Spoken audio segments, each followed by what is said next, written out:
25. Classic cars to drive before you die. For car enthusiasts, there's a dream list of 25 classic cars that capture the essence of automotive history, offering unparalleled driving experiences that every gearhead should experience before they die. Jaguar E-Type, once called the most beautiful car ever made by Enzo Ferrari, the 1960s Jaguar E-Type is a classic sports car mainstay. If you only choose one car from this list to drive, this is the one, says McKeel Hagerty, CEO of Hagerty, the world's largest provider of collector vehicle insurance. This staple of British motoring history still has verve. It can perform up to 150 mph and brakes better than most cars from its era. Visit the Jaguar Heritage Driving Experience program in Kenilworth, UK, where you can pay for a day of driving the Marquez classics. Chevrolet Corvette. The emblem of Big Three muscle cars, the Chevy Corvette is the most collected vehicle in America.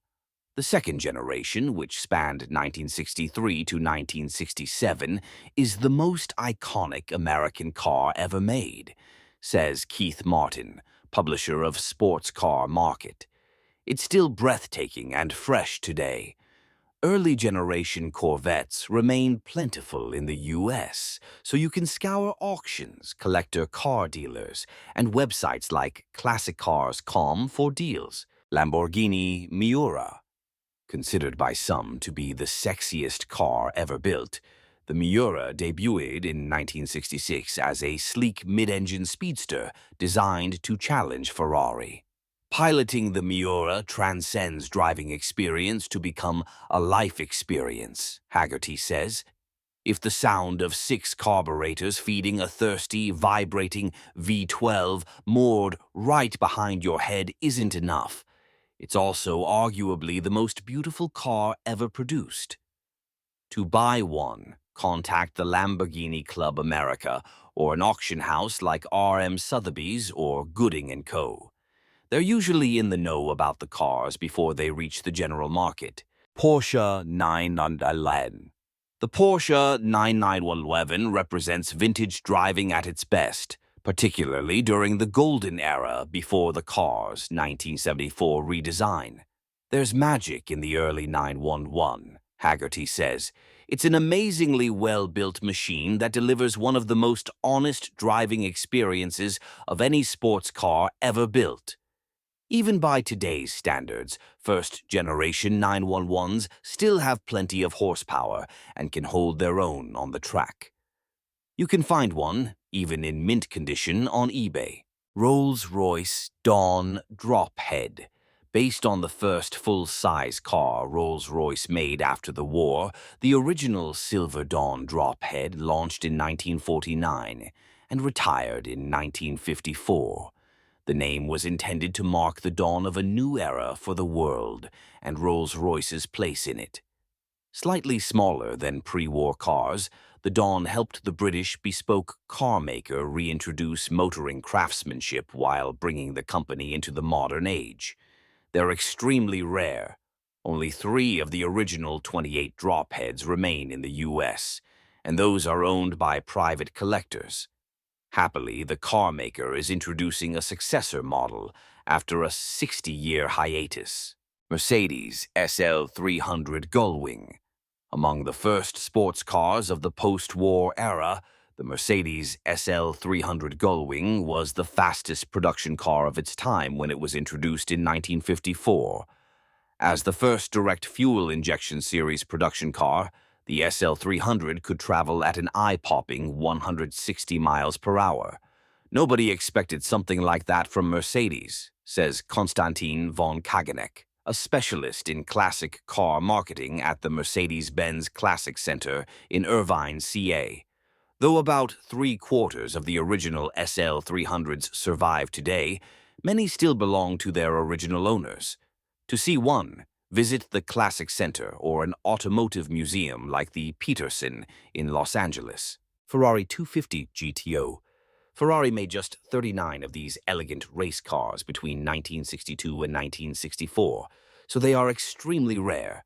The 250 GTO is probably the holy grail in terms of value and recognition, but the reality is only a handful of people in the world will ever have the chance to legitimately drive one, Haggerty says.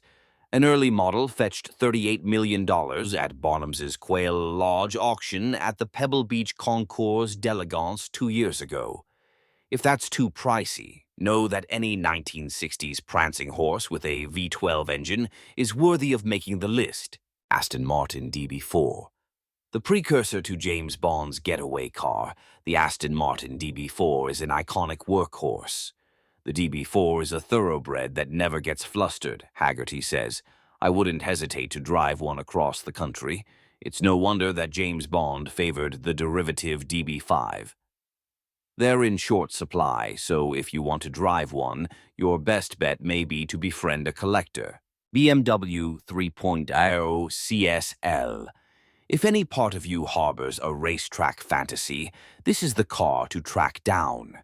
When BMW came to America in 1975, it brought a quartet of models with it, including the 3.0 CSL Coupe. Driven by racing legends Brian Redman, Sam Posey, and Hans Stuck, the car claimed victory at the 12 Hours of Sebring race that year and won Daytona the following year. The pair of triumphs established BMW's performance chops stateside. In addition to its engineering and performance legacy, the 3.0 CSL pioneered a host of technologies found in later BMW models, from its first-ever 4-valve 6-cylinder engine to its early anti-lock braking system. BMW offers a turn at the wheel as part of its BMW Classic Center in Munich. Acura NSX. Acura's halo car from 1990 to 2005, the NSX is young but mighty. While it's not as sexy as its European rivals, the Acura NSX showed the rest of the world that supercar specs and daily driver manners could coexist, Haggerty says. It inspires confidence and begs you to keep pushing, braking later, and turning harder. It may be the most underrated car on this list. Its successor, the new Acura NSX, reaches customers this year and is likely to inspire renewed interest in the original. Fortunately, Acura made 9,000 first-generation NSX cars, so finding one online is easy. Shelby GT350. Also known as the Cobra, this high-performance descendant of the Ford Mustang was a darling of the late 1960s. With Ford's V8 engine, the Shelby GT350 was a legitimate race car for the street. When you get into it and turn the key, the car doesn't only rumble audibly, it also actually shimmies side to side and up and down just a bit, Haggerty says. And that's while it's still parked. When you get on the gas, it leaps and roars. You will quickly see why designer Carroll Shelby is lauded as a 20th century motoring genius. To drive a vintage Cobra, visit a high-end classic car auction house, dealer, or specialized broker. Ford Model T. Produced from 1908 to 1927, this is the car that birthed the American automotive industry. Affordable by mass market standards, the Model T begat car culture and road trips. Everyone needs to know where they came from, Haggerty says. When it comes to American motoring, that starting place is the Model T. With a volatile hand-crank engine and 2-speed transmission, not including the reverse gear, the Model T isn't easy to drive, even if you can get your hands on one. But rest assured, 27 mph will never feel so thrilling. VW Beetle. A counterculture classic, the vintage VW Beetle represents simplicity and fun. In other words, motoring at its best. Besides the easy driving experience, the Beetle's friendly exterior attracts people no matter where you're driving, and it seems everyone has their own Beetle story to share, Haggerty says. This is not the car to buy if you're shy. If you'd like to get behind the wheel, old Beetles can easily be sourced from eBay and classified ads. Volvo P1800. The quirky Volvo P1800 was stylish enough for Roger Moore to drive one in the spy thriller TV series The Saint. This two-seater sports car is durable. One surviving model has clocked more than 3 million miles. Its brethren belong to private owners, but check with the Volvo Owners Clubs if you'd like to find one for sale or make an owner an offer. Dodge Viper GTS. The V10 Dodge Viper Jets of the 1990s couldn't be built today. At 450 horsepower, it's every bit as raw as its predecessor, the Shelby Cobra, without anti-lock brakes or traction control to correct driver error. It's the automotive equivalent of whiskey. Neat, no pretense, just one hell of an experience, Haggerty says. You can find one online or through a collector vehicle auction house, such as Auctions America or Micum. De Tomaso Pantera. With Italian styling and a reliable Ford V8 engine, the De Tomaso Pantera represents the best of both worlds and is a worthy alternative to similar Lamborghinis and Ferraris from the same era. You'd expect an early 70s Italian car to be garish, loud, and hard to drive, Haggerty says. While it is garish and loud, the Italian-bodied and American-powered Pantera is actually rather easy to drive. Procure one at a high-end classic car auction house, such as Barrett-Jackson or Bonhams. McLaren F1. The McLaren F1 announced the British supercar maker's foray into modern racing when it was unveiled in 1992. 6 years later, it set the record for the world's fastest production car at 242 mph. The McLaren F1 was Formula One legend Gordon Murray's high-tech supercar answer to Porsche and Ferrari, Haggerty says. And it didn't just exceed the standards they established, it obliterated them. Driving an F1 is a sublime ballet of shocking power, braking, and control. McLaren only built 64 of these, but fortunately it just put up for sale chassis number 69, the 60th model built. If you have 8 figures to spend, you can contact Special Operations at McLaren.com. Cizeta Marauder V16. Built from 1991 to 1995, this Italian-made V16 supercar was originally designed as the Lamborghini Diablo. But when Chrysler purchased a stake in Lamborghini and the Diablo's designers modified the plan, mastermind Marcello Gandini took his original blueprints to automotive engineer Claudio Zampoli, who built it as a Cizeta. Cizeta built only a handful during the car's initial production run, but they occasionally resurface on the market. Porsche 356. Porsche's first production car, the rear-engine, rear-wheel drive Porsche 356, survived 4 high-flying generations before it was laid to rest in the mid-1960s. Considered the most highly developed of the 4-cylinder Porsches, the 3156 is also regarded by vintage car experts as the most fun to drive. Procuring one isn't difficult. About half of the 76,000 cars originally produced survive. Datsun 240Z. The Datsun 240Z started the Japanese sports car craze when it arrived in America in the early 1970s. Offering lots of power and a pleasant interior for not much money, the Datsun paved the way for Toyota, Honda, and Nissan to gain acceptance with U.S. consumers in the following decades. Classified ads from Hemmings and Auto Trader Classics have many Datsun 240Zs listed for sale. Ferrari 308 GTS.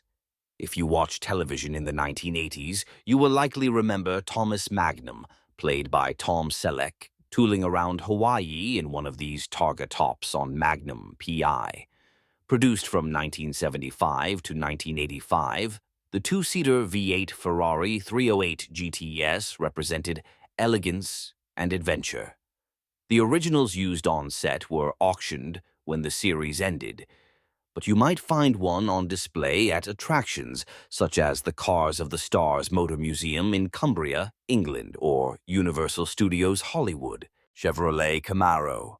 The original Camaro served as Chevrolet's answer to the Mustang, but with more style and power. General Motors introduced the Camaro in 1967, setting off an 8-cylinder pony war of American muscle power that persists today. First-generation Camaros abound online. If you'd like to buy one, search sites like eBay or AutoTrader Classics. Fiat 124 Spider. The Pininfarina-designed Fiat 124 Spider debuted in the U.S. in 1968 to an eager audience.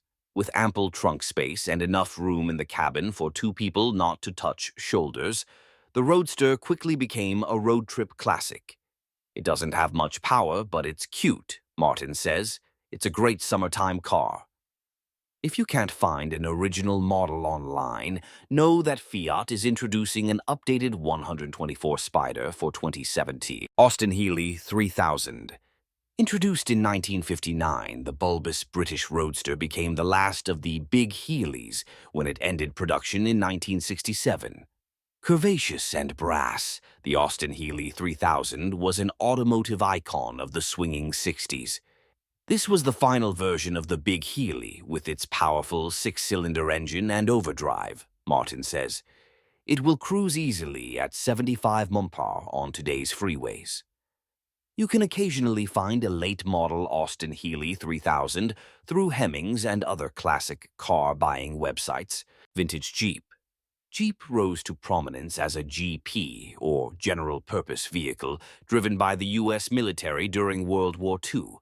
In 1945, the 4x4 was sold commercially as the civilian Jeep, considered by some to be the first mass-produced SUV. It's neither quick nor comfortable, but it's the automotive embodiment of democracy, Haggerty says.